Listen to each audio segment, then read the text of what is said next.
ہر روزانہ بہترین احادیث یا اسلامی واقعات سننے کے لیے اس چینل کو سبسکرائب کر دیں۔ بات کو سن کر لائک شیئر ضرور کیا کریں تاکہ ثواب میں آپ کا حصہ بھی شامل ہو۔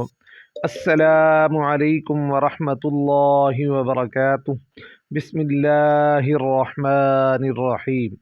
حضرت عبداللہ بن عمر بن عاص رضی اللہ تعالی عنہ سے روایت ہے کہ جناب رسول اللہ صلی اللہ علیہ وآلہ وسلم نے ان سے فرمایا، اللہ تعالی جل جلالہ کو سب نمازوں سے حضرت داؤد علی نبینا علیہ السلام کی نماز زیادہ پسند ہے، اور تمام روزوں میں زیادہ پسندیدہ روزہ بھی حضرت داؤد علیہ السلام کا ہے۔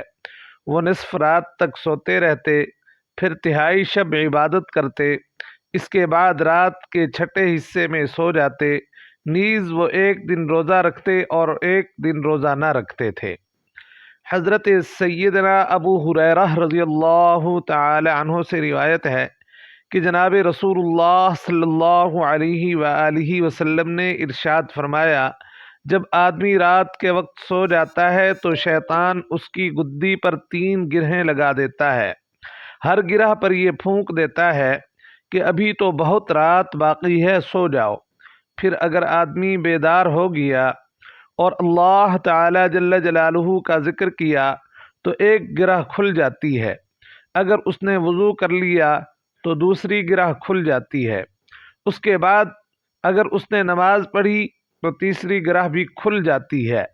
پھر صبح کو وہ خوش مزاج اور دلشاد لگتا ہے، بصورت دیگر صبح کے وقت بد دل اور خستہ جسم بیدار ہوتا ہے۔